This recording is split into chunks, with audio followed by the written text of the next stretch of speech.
Books that we do are all based on the library's collections, and since we have nearly 170 million items in our collections, that's a lot of topics we have to choose from.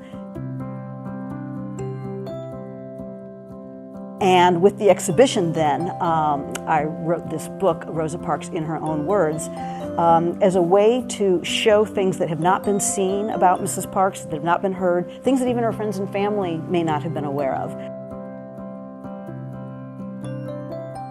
At 19, she married Raymond Parks, a barber, who introduced her to civil rights work.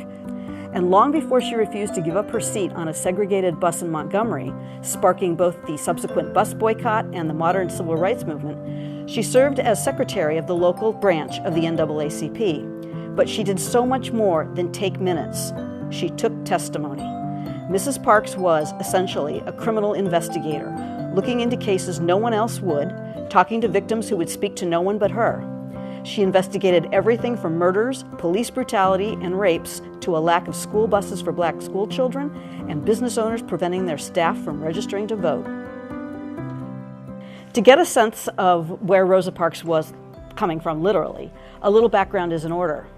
Her grandmother was born into slavery, and Rosa Louise Macaulay herself was born in rural Alabama in 1913.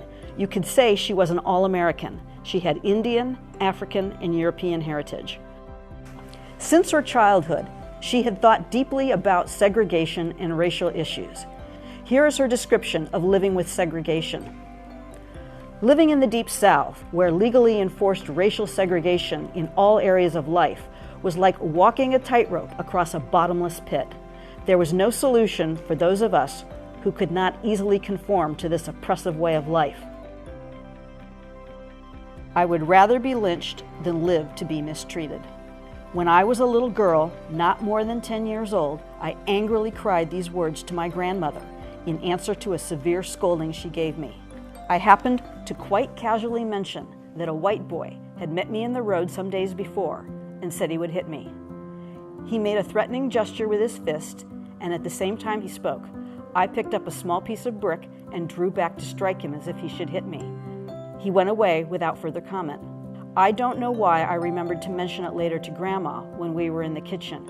I was not at all prepared for her stern reprimand of, "Gal, you had better learn that white folks is white folks and how you talk and not talk to them. I'm mighty scared you won't live to be grown if you don't learn not to talk biggity to white folks." There are 8 photos of Rosa Parks in a hotel suite with a young white woman identified as Jane Gunter. One of the photos noted that Mrs. Gunter was on the bus on that fateful day, December 1st, 1955. It turns out Jane Gunter, who had recently arrived in Montgomery and who was oblivious to the local bus regulations, had offered her seat to Mrs. Parks after the bus driver ordered her to move.